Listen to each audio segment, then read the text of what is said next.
Now, if I could have everybody's attention, I just would like to introduce an individual who is associated with the Institute for Peace, and also a longtime friend and a patrioti and a former ambassador to Belgium, and began many, many years ago on Capitol Hill with Senator Wallace Bennett of Utah, and has been involved in the government all his life. Like some of the people that we've met with, he's really done wonderful things for our country, for democracy and for freedom.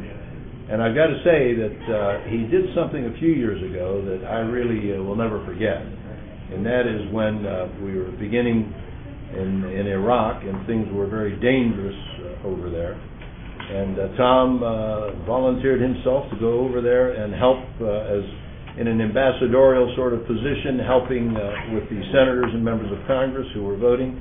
And I've got to say, people that went over there were taking their lives in their hand. And I will never forget that. And Tom, it was a wonderful achievement on top of all of the many other things that you have done. And I also just wanted to point out, we have so many important people here, I'm not going to go around the table, but I just wanted to point out that former Chairman House Foreign Affairs Committee, Ben Gilman, was actually part of passing the legislation that established this Institute for Peace, and I know he can be with us for only a few minutes today. But Tom, thank you very much for being with us. Well, thank you, Andy, and I extend my welcome to everybody here. What a pleasure and honor for me to be with this distinguished audience to hear a legend. You're old enough to be a legend. Oh, God, not yet. In Greek cultural studies, and hear this presentation on Greece's historical role in World War II. First, I want to commend Andy and all the Orchid Day activity people, and also the Alexander Onassis Public Benefit Foundation for the foresight in putting this little particular commemorative event together, reminding us of what happened back in the 40s. Those achievements there had a profound impact on where we are today. Had it not occurred, who knows where we'd be. And also, Andy, for the foresight in putting it in this extraordinary venue, the United States Institute of Peace. I am on the International Advisory Council of USIP. We moved in here in 2011. We thank Chairman Gilman and others on the Hill for all their support. It was Congress funded the building, but we had to do matching funds in order to get it. We are a congressionally funded institution that works on international conflict resolution. It's a hub of research, training, and real-time work in preventing, managing worldwide crises before they happen. We have the Iraq Study Group, the Strategic Posture Review, on and on training here. So it's totally fitting that we are here today to hear from Dr. Andrei Gerolymatos, scholar, professor, author, veteran commentator extraordinaire, trusted source on international terrorism and security, and one of the most highly respected and experts on Greece's decisive role in World War II. Dr. Gerolymatos is director of the Stavros Niarchos Foundation Center for Hellenic Studies in Simon Fraser University in Vancouver. He's written about 8 books, hundreds of articles, appears on television all the time, called upon to comment on world affairs. He's also been awarded the prestigious Hellenic Republic Order of the Phoenix in 2011 for his research and work. Renowned expert on the Middle East, and constantly asked to comment on Arabic world geopolitical tensions. Aside from this remarkable record of scholarly achievements, there's one other thing that I'm not sure everybody knows. Dr. Gerolymatos is not stuck in the past. He has grabbed the internet by the throat and developed a language tool to teach Greek language and culture via the internet. The tool is called Odysseus, an interactive learning program designed to teach the Greek language and culture on the internet using electronic learning principles. It emulates how an actual personal tutor can instruct a student. This program has taught thousands of students throughout North America and, interestingly enough, many thousands in China. I mentioned the tutor thing to my daughter Ann Bazrani, who Andy and Mike and all of you may know. She has a PhD in cultural studies from George Mason University over here. Her dissertation was, get this, Death and Diaspora, Greek-American Acculturation in Salt Lake City, Utah, and Baltimore, Maryland. And now there's a topic that gets a real high-paying job. I told her. She said, don't you dare say that. She speaks Greek fairly well. She's born and raised here in the U.S. And when I told her about this thing, this site, she went into it, found the app, called me this morning and said, you can hear the right words, you can hear pronunciations. I carry it around with me. She said, please tell the professor it's a lot of fun. So thank you. So here we have, as I say, this modern day thing. So let me close with a partial quote from the late General Andrew Goodpaster, former Supreme Commander of NATO, and it's in the American Lake Institute book entitled Greece's Pivotal Role in World War II and Its Importance to the U.S. Today. Quote, as the years pass, it becomes more and more necessary to recall and record for new generations just how the people of Greece, in one moment in history, at heavy cost and sacrifice, and with great courage and determination, played a pivotal role in World War II. It is an inspiring story.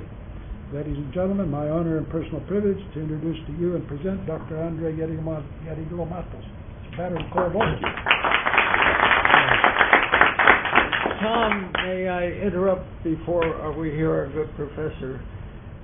We're here at the courtesy of the Manitos firm, Andrew and Michael Manitos, who have arranged a wonderful program for us this week.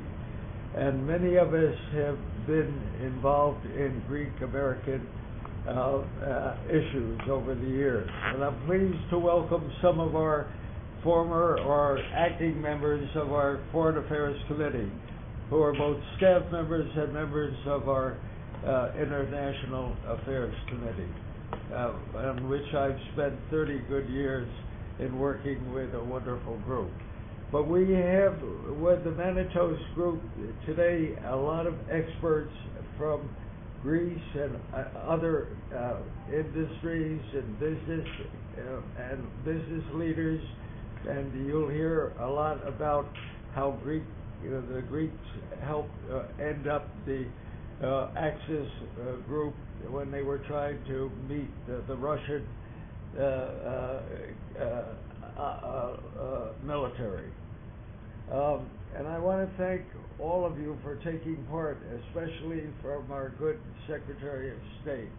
And please convey to our Secretary our regrets that she's preparing to go elsewhere. And I want to thank all of you who are experts, and I see Brookings is represented here, who helped us for many years in resolving a lot of our issues. And I work with Tom on our advisory council, and Tom, we've known each other for many years, and we thank you for your participation. You'll forgive the sunglasses. I had an accident recently, got a black eye, so I keep the sunglasses on. And you'll forgive me if I have to leave a little early for another commitment. But I want to thank all of you for participating in this important meeting. Thank you, Tom. Thank you, Professor. And thank you, Andy. I might put just a little parenthesis. Thank you very much, Ben. It's very nice of you to say.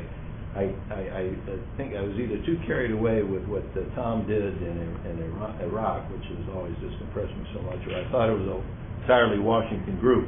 But some of you may not realize that Tom was in the White House, served two presidents directly, and from outside of the White House carried the ball, getting confirmed. I've forgotten the number, but it's well over 100 very key positions in Republican administrations over a very long period of time. And everybody in the Greek-American community is very proud of him, but frankly, everybody, whether you're Greek-American or not, who knows Tom in Washington is very proud of him. Excuse me, Professor. Not at all. Thank you very much for all the kind words, and I refuse to become a legend. But I would like to thank, a legend, Andrew Manitos, who's done a remarkable lifetime work for Greek issues in the United States. And and also to commend him and his son Mike for organizing this Ohi Day event this year and last. And I think this is extremely important. As the years go by, people are forgetting about World War II. Not as much World War II, but certainly about Greece and World War II. To begin the presentation, I thought I would put Greece in geopolitical and historical context.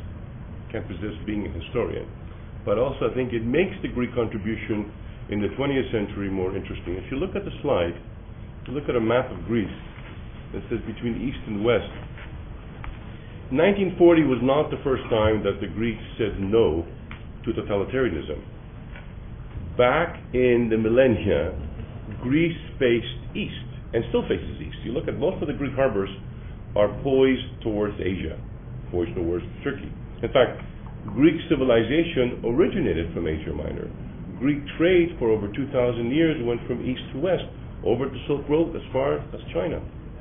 Yet, throughout all that time, Greece has always opted to be part of the West. And hence that quotation that you see at the bottom, and be assured of this, that so long as one of the Athenians remains alive, we will never make an agreement with Xerxes, king of the Persians. This is after the famous Battle of Salamis, where the Athenians destroyed the Persian fleet. Xerxes very wisely offered the Athenians to rebuild their city, to give them gold, to make them a very rich city-state, but again, they chose the West. And eventually they lost their empire. Greece, throughout the millennia, as I said, opted always for the West, and interestingly enough, for the Anglo-Saxon West. If you think about the 1821, the Greek War of Independence, and the amount of aid that came from the United States and the Philhellenes who came from Great Britain, there has always been this interesting connection between Greece and the Anglo-Saxon world. And of course, in 1940, Great Britain and her empire stood alone. America was neutral. Hitler's legions were conquering Europe and most of it, and they were poised to conquer the rest. And yet, the only country that sided with Britain ultimately would be Greece. And it's because of this man, Benito Mussolini. And there's the face that only a mother could love. And as he quietly says, if anyone makes any difficulties about beating the Greeks, I shall resign from being an Italian. Unfortunately for the Italians, he didn't. Mussolini was the senior dictator in the world in the 1920s and 1930s. And he was really annoyed that Hitler was surpassing him, that Hitler was achieving all this success and Italy was not.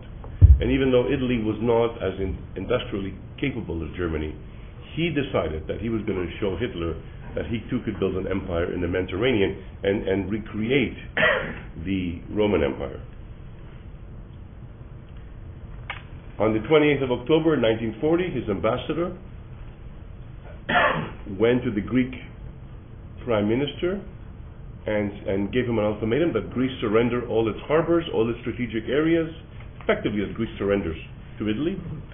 And Ioannis Metaxas, the leader of Greece, simply said one word: Ohi, no. Now, it wasn't as frivolous as that. The Greeks knew well in advance that the Italians were going to invade. They had a very good intelligence service. Metaxas was not surprised of the 3 a.m. call from the Italian ambassador. And the no was supposed to show the world that he did not consider Italy that important, even though, for the purposes of Greece, this was going to be a huge task, facing an army that would be 5 times the size of the Greek army. And of course, even before the ultimatum expired, the Italians invaded across the border in Albania, a country that they had occupied since the 1930s. The Greek people, as you can see from this picture, were very supportive of Metaxas. Metaxas had not been a very popular dictator. He was grudgingly accepted. He ran an efficient authoritarian regime, but when he said no, it captured the imagination of the Greeks, and they enthusiastically opted to support him and to go to war. And these are streets filled with people cheering the Greek army.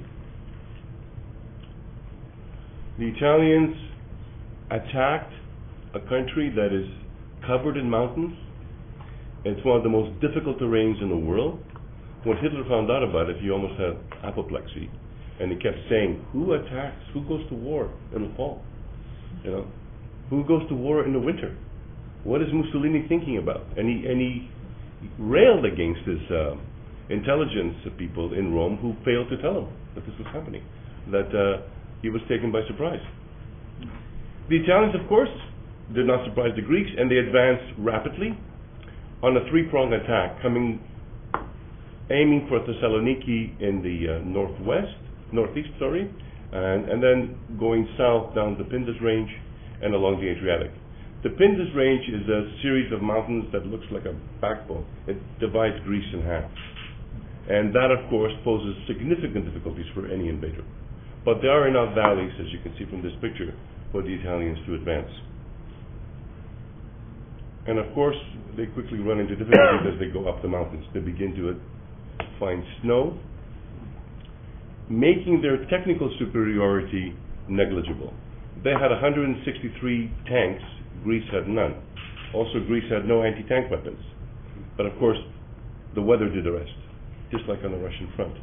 The Italian tanks were stuck in the mud or stuck in the snow or fell into pits that the Greeks had dug ahead of the Italian advance. Mussolini was livid. He kept pouring more in troops. I mean, he began the invasion with about 100,000 men. Very soon, this number reached about 600,000. The Italian Air Force had 453 modern planes. The Greek Air Force had 77, most of them biplanes. But it's not as lopsided as it appears. I mean, Greece has low cloud cover, making it very difficult for airplanes to operate, particularly in November. They have to go really low. And, you know, biplanes are much more efficient at lower altitudes than more modern planes. So as a result, a lot of Greek pilots became aces. Very few Italians managed to shoot anybody down, mostly because they flew very high above the clouds. And then, to the surprise of everyone, including the British, including the United States, including the Russians, the Greeks on the 14th of November counterattacked. People believe that under the best of circumstances, Greece would hold back Italy for a couple of weeks, maybe a month, but no one ever dreamed of a counterattack. And they do, and they begin to push the Italians back. So again, to everyone's surprise, no one believed that Greece could defeat Italy. And you have to imagine, this is a country that is very poor, that had just gone through a horrible economic crisis in 1929, that has no industrial capability, that most of its soldiers were equipped with World War I rifles, World War I grenades. They had no transport to speak of. They relied primarily on mules and horses and donkeys, and operating at very high altitudes, they could not even get the mules to bring supplies up. Most of the supplies for the Greek army in the Pindus range was carried by old men, and particularly women who lived in the area, who were able to carry something like 200 pounds of supplies on their backs and go where a mule would not go.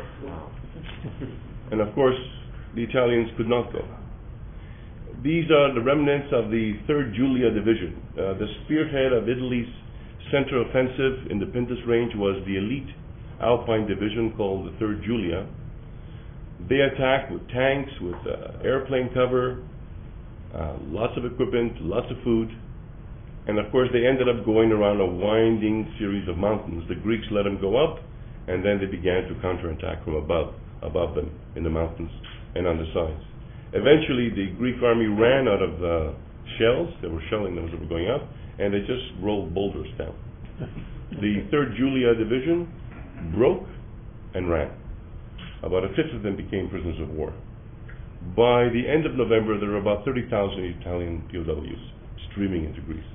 My father fought in the Albanian campaign, and he told me that they didn't have enough men to cover the Italian prisoners, so they would simply tell them, go that way. And the Italians quietly, went and found their way to the POW camp. Good story. And he also told me that their heart was not in the war. I mean, they fought well, contrary to the jokes that we make about the Italians, but they could not see the logic of why they were in Greece. It made no sense for them to die for Mussolini. Unfortunately, Hitler could not afford to have his only ally defeated. This was a major blow. I mean, if you go back, this is 1940, 41. The Axis, the alliance of Germany and Italy, the pack of steel, behind it was a lot of propaganda. And behind it was the notion that they were invincible, that nothing could stop them. But here, a small country, a tiny country, stopped them. And it exposed one of Germany's greatest weaknesses, petroleum. In 1940, in fact, all the way to the end of the war, most of Germany's oil, other than that being made synthetically, came from the Ploesti oil fields in Romania. In 1941, Metaxas dies of throat cancer, and he was always reluctant to accept help from the British in any meaningful way, not to antagonize the Germans. But of course he was wrong, because in November, Hitler ordered the invasion of Greece as well as Yugoslavia. The British, if they could keep bombers in Greece, they could fly their bombers in a matter of an hour and a half and bomb the Ploesti oil fields. And as you know, Hitler in 1940-41 is planning the invasion of the Soviet Union. And you cannot invade the Soviet Union without oil. And Germany relied on this oil, as I said, until the end of the war. The British, to help the Greeks, took over the defense of Crete, liberating the Cretan division that was sent up north. But the fact that they were in Crete underscored the point that ultimately Britain will use Greece to attack Germany. So Hitler made a very difficult decision. He had to invade the Balkans, and to do so, he had to divert forces from Operation Barbarossa. Military historians have been debating ever since, and it's the stuff that you can write great articles about and get tenure. Did the attack, the German invasion of Greece and Yugoslavia, make an impact on Barbarossa? Well, I'll keep the question open for the time being. First, to let you know is that Hitler used the 12th German Army under Field Marshal von List to invade Greece and Yugoslavia. Yugoslavia, the Greeks assumed, would hold out at least a week. They held out for about 3 days. And as you can see from the slide, the British also landed about 50,000 men to help defend Greece, and they put them in the northeast, at a place called the Aliakon line. The Greek army, half of it is facing the Bulgaria on the east, in Macedonia, and the other half is facing the Italians in Albania, in between when the British Expeditionary Force. It was a gesture. It was a noble gesture on the part of Churchill. He had to do it because so far Britain had lost every single battle in World War II. And he had to maintain the trust of the United States. And there was an American election. That's the other thing that Hitler was really upset about. Why did Mussolini attack during the American election? And he believed that it guaranteed the election of Roosevelt. And that made it even more angry. So the Germans invaded in April 6, 1941. It was a remarkable operation by military standards. They were able to move 2 panzer divisions, about 1 million men, all in all, invaded Greece.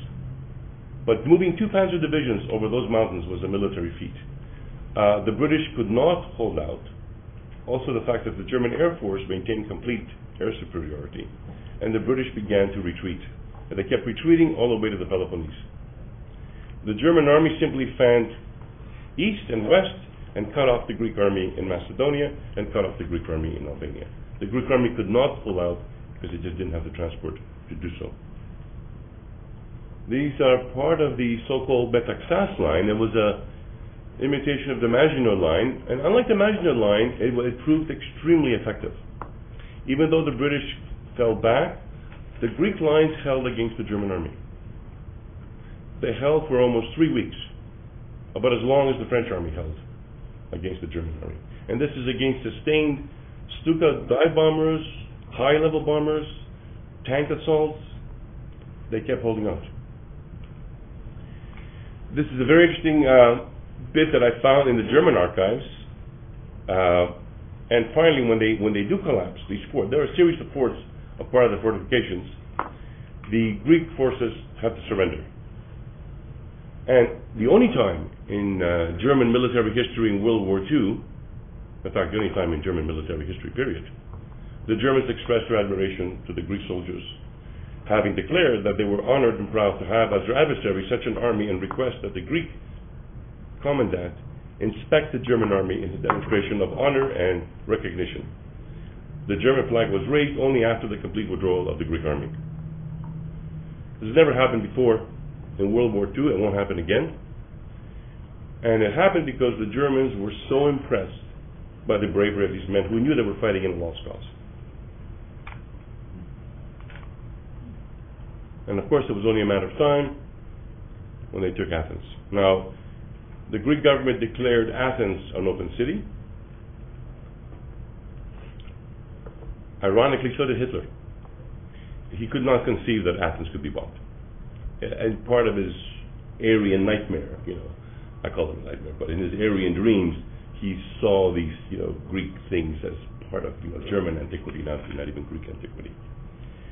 Unfortunately, though, the battle is not over. I mean, they can take Greece, but Crete still remained under British control, and in 1940, it had about 35,000 Allied troops defending the island.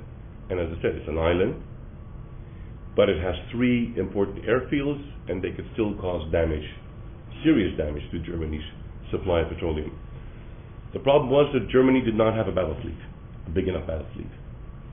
So Hitler was convinced by General Student, the commander of the German paratroopers, to try something completely radical, a parachute attack on Crete. The Germans were facing insurmountable obstacles because what they didn't know is that the British had broken the German codes, military codes, and they had the exact blueprint of the German attack. The only problem was the British commander, a man named General Freiburg, a very brave man. He won the the King George Cross in World War I, was convinced that somehow the Germans would attack by sea. So he deployed 30,000 troops along the north coast of Crete instead of focusing on the airfields, which is where the German attack came. And the German attack did come in early May, as you can see on the 3 main airfields in Crete, Chania, Rethymnon, and Heraklion. And the airfields were very lightly covered. 6,000 German paratroopers assaulted the airfields. Most of them died or became casualties. Most of them were killed by the Cretan population. As I said, most of the Allied forces along the coast. And as a matter of fact, there is an attempt by the Germans, and it's very little known, to try a sea invasion. And the Royal Navy wiped out the entire German fleet. But for 3 critical days, Freiburg refused to believe that the main attack was the airfields. So, even though the Germans were losing thousands of men, even though they had lost most of their paratroopers, he would not move, especially tanks, to dislodge them. They took Rethymnon and Heraklion. The British were able to keep those, but Chania, the critical airfield in Malemi, a handful of German paratroopers were able to stay there. And then the Germans tried something entirely radical. They brought an entire division by plane, by bombers. Most of their transport planes had been destroyed by this time, so they had to use bombers to fly in troops. And it's a testament to the bravery of German pilots who literally crash-landed their bombers on the airfields. They took the airfields, and the rest was history. The British once again had to save their army with the Royal Navy and pull them out. There's some pictures of German paratroopers. It was a major shock, and this is an interesting picture. It's a painting of a Cretan killing a German paratrooper. And if you notice, he's holding a British machine pistol. Now, did all this make a difference? If you look at the total number of planes committed to military operations in 1941, 2,700 planes were committed to Operation Barbarossa. In April, May, 1,020 planes had to be committed to Operation Marita, the invasion of Greece, and Mercury, the invasion of Crete. And only 112 planes were committed to the Africa Corps in North Africa. In other words, slightly less than half of the German Air Force, of the fighting Air Force, is taking part in the Battle of Crete. Operation Barbarossa had to be postponed because, number one, all the planes lost. The planes destroyed 250, severely damaged 170, 66% of the transport capability of the Luftwaffe lost. Even the planes that were damaged, they had to be brought back to Germany to be repaired. Greece did not have the facilities to repair German warplanes. So that means that how can Hitler begin the invasion of Russia without half the German Air Force? So this is what caused the major delay. There was some delay of 2 panzer divisions eventually had to go back to Germany and have their tanks retreaded, but the critical difference was the Battle of Crete. Everybody has always focused on the invasion of Greece itself, but not as much on Crete and the impact of the German Air Force. And you can see Operation Barbarossa. Army Group South was the nearest army to the Soviet Union, hence the German attack was even staggered. Hence Army Group South, in which the 12th German Army was part of, would only take part last in the invasion.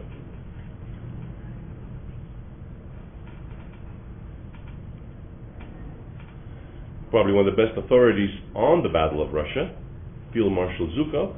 I think you also have it as a poster. And he says, if the Russian people manage to raise resistance at the doors of Moscow to halt and reverse the German torrent, they owe it to the Greek people who delayed the German divisions during the time they would bring us to our knees. It's simple arithmetic. If you think about the German army invading Russia at the end of June, it's in Moscow fighting in December. Roll it back by a month, Germany would have defeated the Soviet Union, won the war, and we'd be having this presentation probably in German. At least I would be speaking. Another interesting statistic, this is the number of days of resistance to the Axis by various countries. Greece, 219 days. Norway, which by the way had more tanks, more soldiers, more planes, more ships, more guns, more pistols than Greece, 61 days, and the same terrain. France outnumbered the German army, and French tanks outnumbered German tanks, lasted only 43 days. Poland, again, had tanks, had planes, 30 days. Belgium, 18 days. Yugoslavia, technically 11 days, the actual battle was 3 days. Holland, 4 days. Czechoslovakia, Luxembourg, Denmark, 0. Yet, they all emerged out of the war intact, except for Greece. The total armies that the Greek army engaged, 170,000 Axis forces. The total Greek forces, including Greek Egyptian volunteers, is 209,000.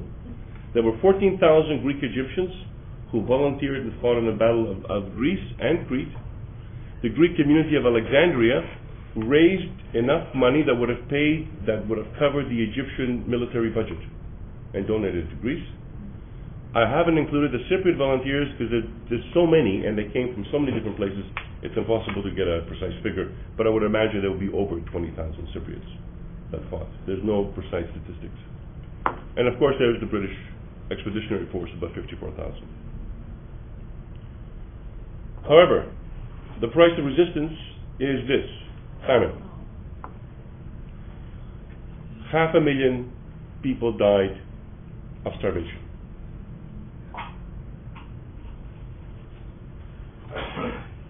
The population of Greece was about 7,200,000, so that's an awesome statistic. And more importantly, the people who survived the famine, their health was so depleted that they died young. We often, you look at the absolute figures, you go, yeah, okay, 500,000. But then, throughout the 50s and 60s, people died at 60 instead of 70, 50 instead of 60.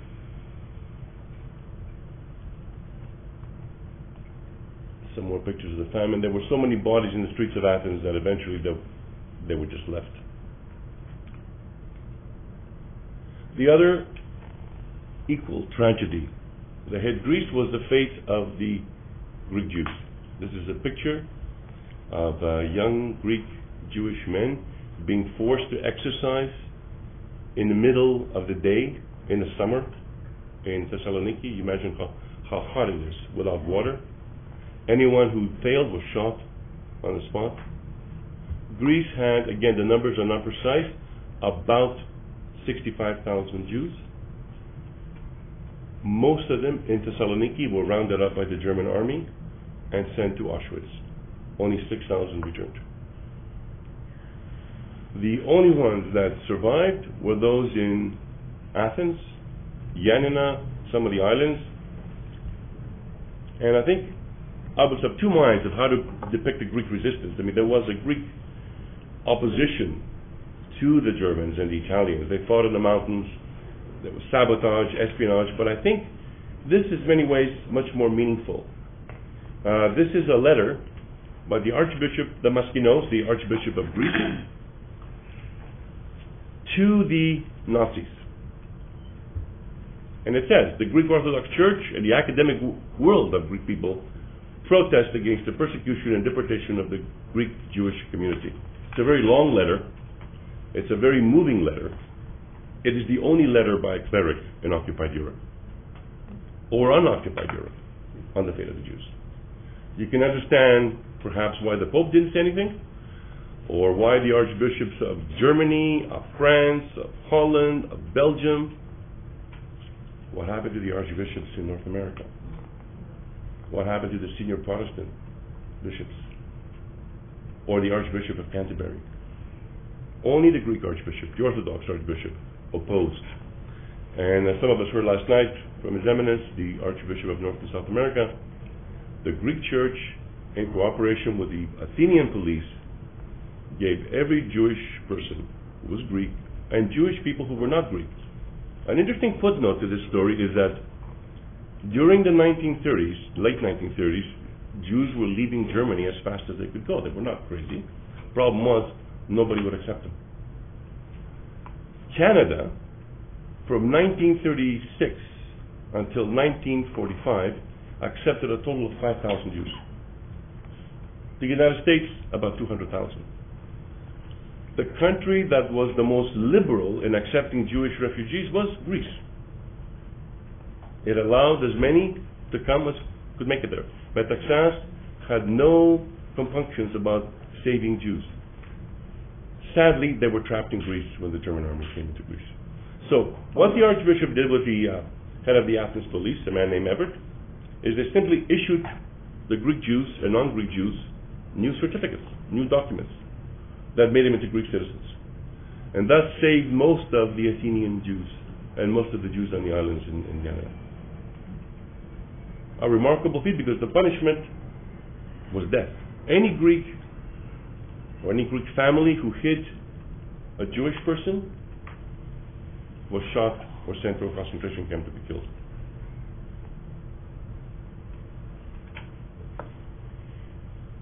The Greeks also said fought in the mountains and in the cities and sabotage. Just to give you an idea, throughout the occupation from 41 to 1944, the Greek resistance killed about 25,000 German soldiers. And if you go back to Norway and Luxembourg and all those countries, that's more than all those countries put together during the war. Again, the price that Greece paid, population 7,222,000, famine victims, these are all deaths, 687,000. And if you compare them, I compare them to the Netherlands, which is about the size of Greece, and also went through a period of famine in 1944. 2.4% of the total population perished as a result of the occupation. In France, had the lightest, 1.35% of the population. Greece, 9.5%. And of course, the highest was the Soviet Union, 13.6% of the population.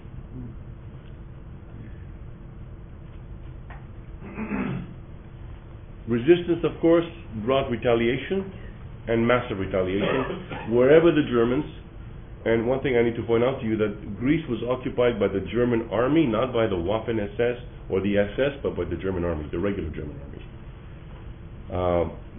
Any act of resistance was a very bad example, and they had to stomp it out. If an act of resistance took place near a village, that village was destroyed, and every man, woman, and child killed.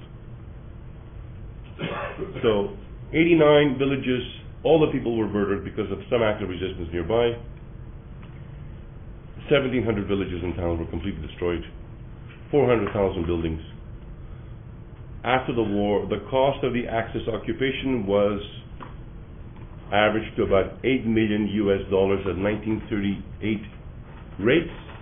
Today would be $170 billion, plus an additional $3.5 billion of forced loans that the Germans extracted from the National Bank of Greece.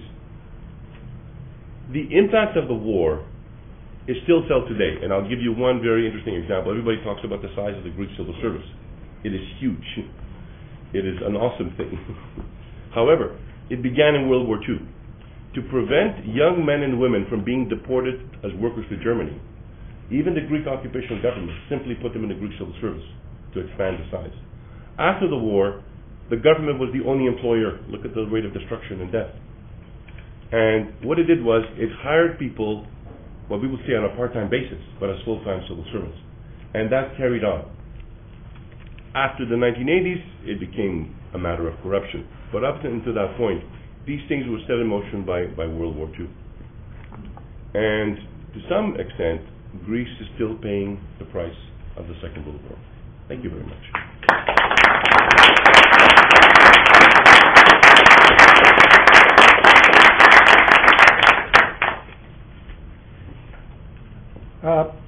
The table is open for questions, conversation.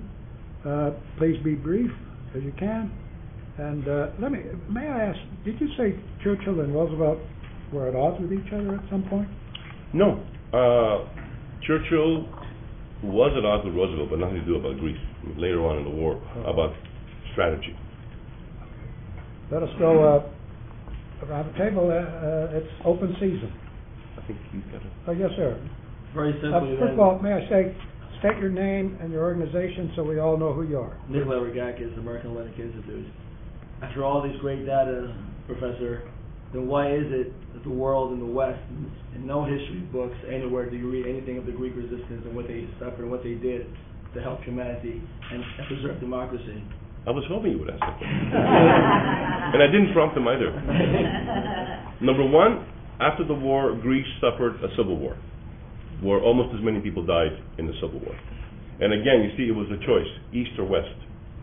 Does Greece remain with the Western Alliance, or does Greece go with the communist world? Most Greeks opted to stay in the West, and they paid a huge price. Over 1 million people had to be removed forcibly from the northern parts of Greece in order to prevent them from helping the insurgents, and the insurgents forcing upon them to give them supplies. It destroyed the Greek economy while the world was going and enjoying the Marshal Plan and rebuilding their economies, including that of Germany. Greece was fighting another war, more deadly, more destructive. Secondly, it's more simple. The American army did not liberate Greece.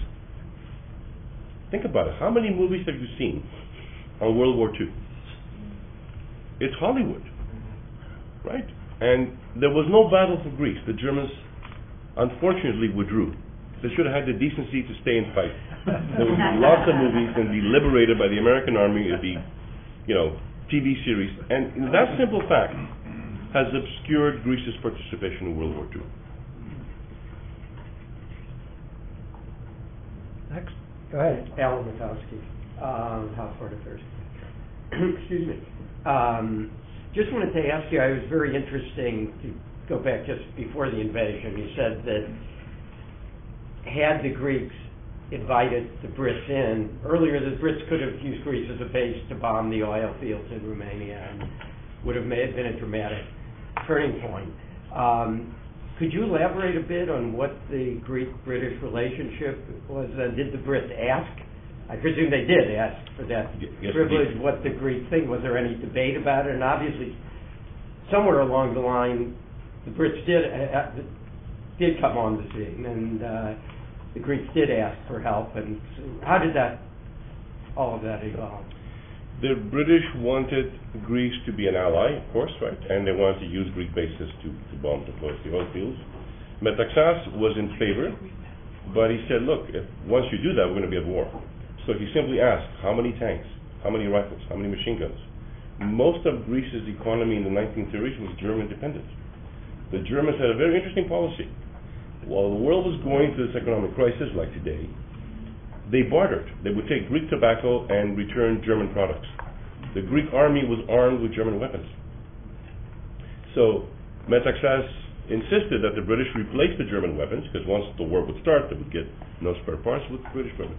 Britain didn't have the weapons to give. Also, he asked a very important question. How many bombers does Britain have? They didn't have enough bombers to make a difference anyway. Hitler didn't know that. But it won't happen until 1943, when the American Air Force flying out of Italy would destroy the place to oil fields. Next. Yes, sir. Mike Scanlon, also from the House Foreign Affairs Committee. Since one of the major issues you talked on is a what-if question about Barbarossa, can you maybe touch on the what-if had Churchill's goal of opening the next front to an invasion of the Balkans? Was Greece a factor in that discussion? Would it have made a difference for Greece? Because as you said, Greece sort of became this forgotten place as the rest of the war moved on, and not just with Holland. It would have had a very strong impact on Greece. I think it would have brought the war to an end either way. Mm-hmm. People can debate as to how long, but I think the impact would have been there would have been no Greek Civil War. And it's the Greek Civil War that destroyed the Greek economy. I have to remember, Greece in 1949 was a country that had nothing. No factories, zero. And if it wasn't for the Truman Doctrine, I don't think the Greeks would have survived as a people.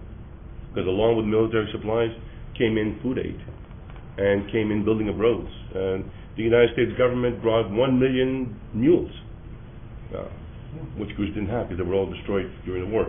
The Germans took everything during the occupation.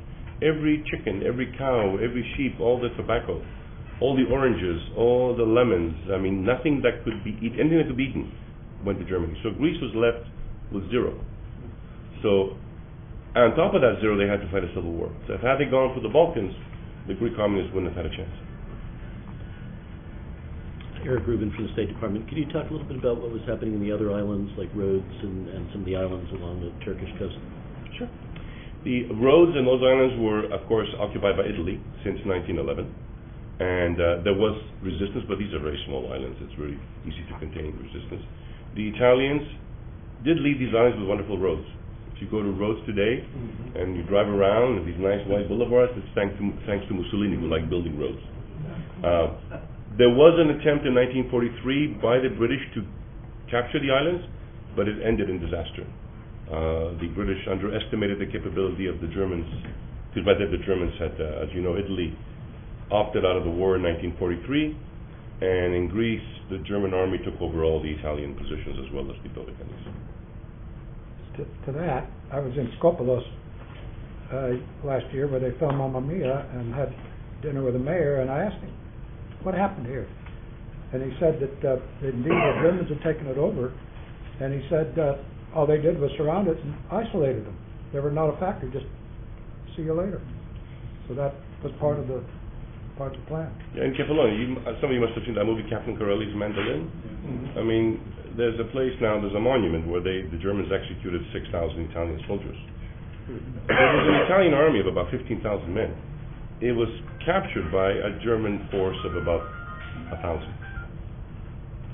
But the Italians didn't know there were only 1,000 Germans, right? Anybody else over here? Yeah, Andy? Can I just add a vignette that you might find of interest? Although John Sadoudakis, who was a high school student in Hanya during the occupation, far better actually. But our family, in a little village, Kiliamudu, overlooking Suda Bay in Crete, one of the things we took great pride in is the Nazis would dress up a German in British uniform, send him up to the village, and he would say, hide me and get me over the mountain. and they would hide him, and then you come back to Aryan, and they'd go up and they would execute the family. And so in our village, they figured this out after a while, and so what would happen when the Germans show up in the British uniform, they would, first thing to do is put rags in his mouth so he couldn't speak. Then they would beat this German. They wouldn't kill him, but they would beat him as badly as they could. Then they'd throw him over a donkey and take him down to Hanya, to German headquarters, and say, this British guy wanted us to hide it, we're turning him in.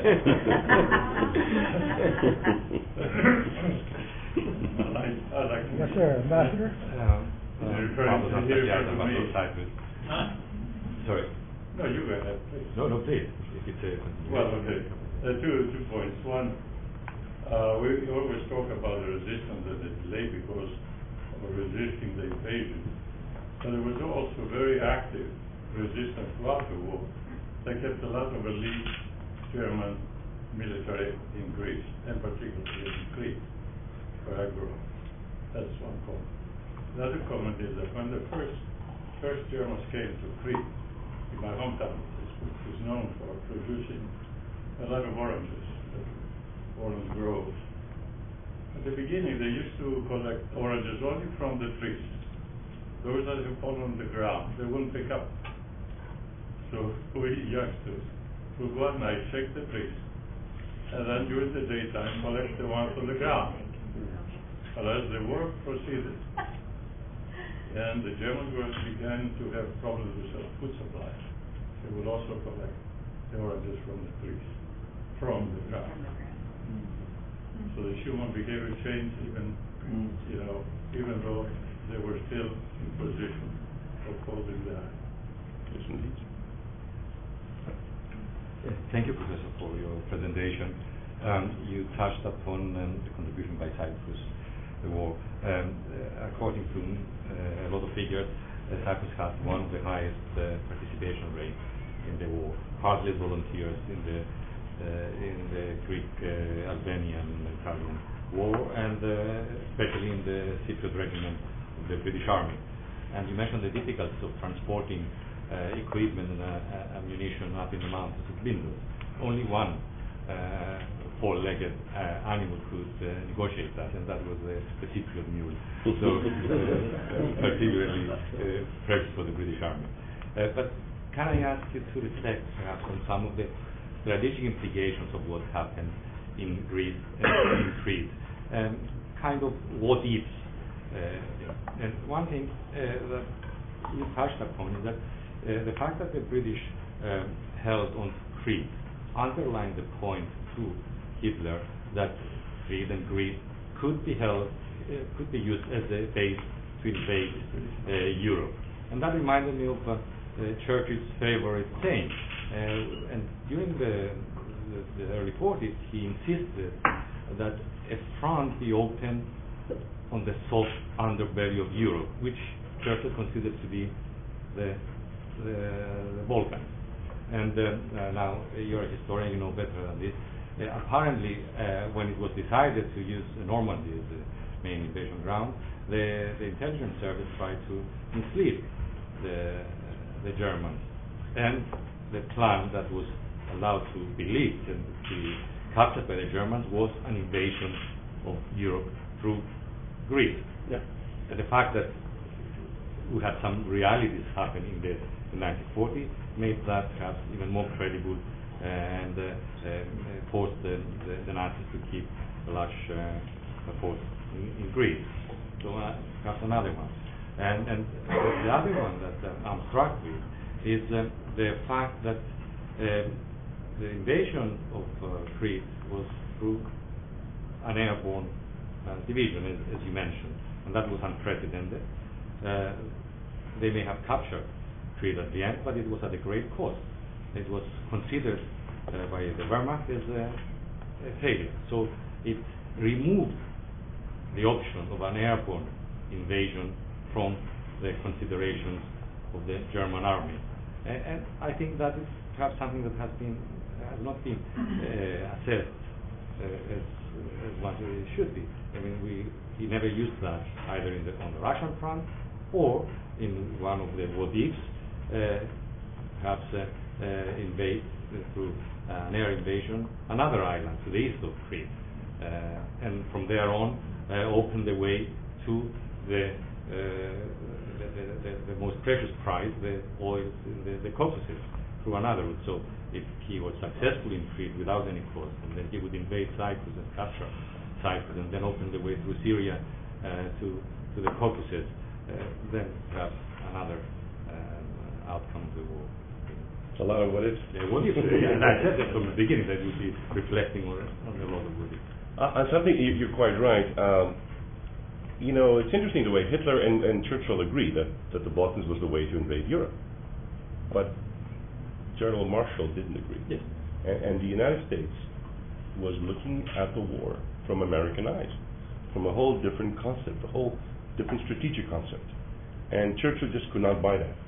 And that led to some very serious confrontations between Churchill and Marshall, and Churchill and Eisenhower, but the Americans were by then paying for the war, and they got their way. However, a very important statistic that I think will help us think about how the war was being fought. Number one, the United States industry paid for all the weapons, all the tanks, all the planes, with the exception of some British bombers, fed and clothed all the Allied armies. And the feeding is a logistical masterpiece. It's not exciting military history, but it's the thing that wins wars, ultimately. On the other side of the coin, after 1942, the Russians killed 160,000 Germans per month on the Russian front. And there weren't enough males, ultimately. It had repercussions, of course, because they had to draft industry workers to fight on the Russian front, which meant that they had to use slave labor in their on and on it goes, and of course it feeds into Germany's defeat. The Battle of Crete, even though it was a short battle, and even though 6,000 Germans casualties, strategically it delayed Barbarossa, and that is the key. Because think about it on a grand scheme, if the Germans would have taken Moscow, the war would have been over. It would have been impossible for President Roosevelt to commit America to a war where all of Europe is dominated by the Axis, and the only country that is not is Britain. So that meant America would have remained neutral, and who knows what would have happened. But you're right, I mean, Cyprus, of course, is hugely critically important. The British wanted to hang on to it for dear life, because if the Germans would have captured Cyprus, but also they would have taken Malta, they would have changed the course of the war again. But these are hypotheticals, whereas the Battle of Crete, it really happened, and it really had that impact. Yes, sir. Tell me what we know about the organizational structure, the resources of the resistance, particularly in central and northern Greece. I mean, it sort of comes down through various historical accounts and certainly leads into the Greek Civil War. But it's not something that's well known, particularly if the United States is turning a blind eye. It's either Russia or Britain. Presumably, how did that work? What do we know about it? Well, the Greek resistance, unfortunately, was divided between those who supported a right-wing ideology and those who supported a sort of very left-wing ideology, not communist. The Greek Communist Party dominated, in terms of leadership, the largest resistance movement in Greece, known as EAM, Elas. But most of the people who were in it didn't know it was being run by the Greek Communist Party. And this was an important thing, because after the war, a lot of them were persecuted, and they didn't know why they were being persecuted.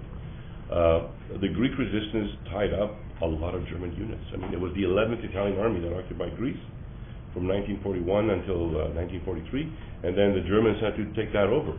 That means that they had to transfer a lot of divisions from the Russian front to keep them in Greece, because Hitler, like Churchill, always believed that there might be an attack through the Balkans. So a lot of German troops that could have made a difference for the Battle of Italy, even the Battle of Normandy, even all the battles on the Russian front were kept in Greece because of the Greek resistance. And were they divided geographically? In other words, were the more right-leaning places in different parts of Greece, or was it even at the village level? Some were right-wing, some were left-wing, and they sort of had to sort of sort through it. Down to the family level. Well, I'm a little bit aware of that, but I just wasn't sure if that was the case across Greece, whether or not there was a sort of... Unfortunately, yes. One big exception, Crete. Crete had more or less a unified resistance movement. It was Cretan. It wasn't left, it wasn't right. It was Cretan, and they did a remarkable job, considering it's a very small island. And in 1943, they even kidnapped the German general Only the British did, with the help of the Greeks. And they brought him out of the island, and it was hugely embarrassing for the German army to lose one of their generals. And he was on the island for 2 weeks. They were looking for him, and they couldn't. And I'm sorry to sort of hog up the questions, but it's a fascinating topic. And was it a coordinated resistance? In other words, even though there was a left and a right faction, were villages aligned in strategy, or was it more like guerrilla warfare? The Elas had a very well organized resistance movement, and it attacked as it wanted to, based on their own particular political and strategic interests. The right-wing resistance was smaller, and it was more fighting in terms of sabotage. And again, an important consideration is that every act of resistance generated reprisals. So they had to be very careful when they did it. So like when you mentioned, when the Allies did something called Operation Animals, which was to convince the Germans that they were going to invade Greece, and the Germans had to move in several divisions. The Greek resistance went on the warpath, blowing up everything in sight. Afterwards, the Germans took thousands of reprisals for it. So it's a thing that every leader of the resistance had to weigh. Is this target important enough that it's going to kill 100, 200 villagers, or 2,000, or 10,000? Take us to, you said the U.S. was neutral, but December 7th happened. Now that forced the U.S. into the war. There had to be collaboration between Hitler and the Japanese to get us into it. How neutral would U.S. have stayed? The Japanese were not at all interested in attacking the Soviet Union. The Japanese had a war with the Soviet Union in the 1930s, and they lost badly. In fact, Zhukov made his reputation defeating the Japanese army in Manchuria. So they had no appetite to go there again. There was very little collaboration between Hitler and Tojo. Each pursued their own sphere of interest. The Japanese were looking at the Pacific, and the Germans in Europe. However, the important thing about the U.S. coming into the war was the role of Greek Americans. And of course, a big part of the resistance has to do with espionage and sabotage. And you needed people who spoke Greek. So the American OSS drafted thousands of Greeks who were parachuted into Greece. And they did I think of all the things that happened in Greece, they're probably the second unsung heroes. We know a lot about the British. And the British, unfortunately, because of imperial interest, tended to cause divisions in the Greek resistance. Whereas the OSS had no particular interest in Greece post-war, and Greek Americans were able to blend in much easier with the local population. I think there's even an association of former OSS men and women. Not many anymore, but I think that's something that's worth looking into, because it did remarkable work. But because it was a secret service and it was dismantled after the war, it remained shrouded in mystery, although some great heroes there. So we have one more question, and then... Given the fact that you're saying that Italy's invasion of Greece guaranteed FDR's re-election. To Hitler's mind. Hitler believed that. But is it conceivable that it can be considered that Italy's invasion marked the beginning of America's transition from isolationism or neutrality even before December 1941? I think so. If you look at the papers, and one thing I like doing is going back and looking at the newspapers at the time, Greece took up a lot of ink, and it demonstrated for the American people that the Axis could be beaten, and beaten quickly. Something that was not possible to believe before. When you see the German army destroying France in less than 20 days, you want to go into a war against this army? No. I mean, Denmark surrendered to a German sergeant in 2 hours. Again, these are all headline stories. People were not interested in getting into a war like that, especially after the last war. But when Greece comes into it, you see this ill-clad, ill-equipped army humiliating, not just defeating, but humiliating the Axis. It did help. Well, I think Ted had a question. Yes, sir. I don't have a question. It's Ted Stavros. I'm from Chicago for this beautiful event, the Orchid. I'd like to mention, and I agree with you, with the Italian territory, because Greece was divided into two territories, the Bulgarian and Thraci Germans in Thessaloniki and Athens and Crete, and the rest was Italians. Up to 1943, and the region I come from, a beautiful, small little town. They call it Calabria, and I'm sure you know the history. We didn't have any problem with it until the Germans took over, and of course, some of you know the Holocaust of Calabria because they killed every man over 12 years old and any man that could move, and they just eliminated the town in one day. They were ready to burn the children and the women in a school, but so lucky they broke the door and they ran to the fields. But up to that time, the Italians, we didn't have that type of pressure as much with the Germans. The Germans really showed their will to eliminate everybody. So that was the difference between Italians and the Germans. And of course the Bulgarians, they did the same thing like the Germans in the north. You're quite right. I mean, that's why there's no enmity against Italians. Yeah. Even immediately after the war, there were no hard feelings.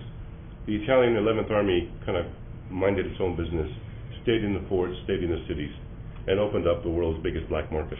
In fact, they armed and equipped the Greek resistance. The British would literally parachute gold sovereigns, and they would take the money and go buy artillery pieces, machine guns, bullets, and the Italians were happy to collaborate. Not in every instance, but in most. You know what Mr. Pedopoulos said resonated, a couple of months ago when the opposition to the German help in the EU with a financial situation. You know, signs in Athens about Nazis, we beat you once, stay away, and all that. We're going to have to close this unless someone has something. Yes, sir. Yes, sir. This one, because you brought up the Bulgarians, and going back to another area of your expertise, the Balkan Wars. We had the Balkan Wars, World War I, World War II, the Civil War in Greece. The Bulgarian involvement in this, what were the repercussions, for post-World War II Greece and for Greece's role in the Balkans War and in the Cold War thereafter? Well, the Bulgarian War was another dark period of history for Bulgaria and Greece. They had a mini genocide in Macedonia. They killed systematically 60,000 people in a very short space of time. I mean, there's a lot to Greece in World War II. We can't cover it all in one shot, but the repercussions for Greece after is that we had the Macedonian issue, which some people find amusing, but in many ways it's still very tragic because, again, it's one of those things that go back to World War II.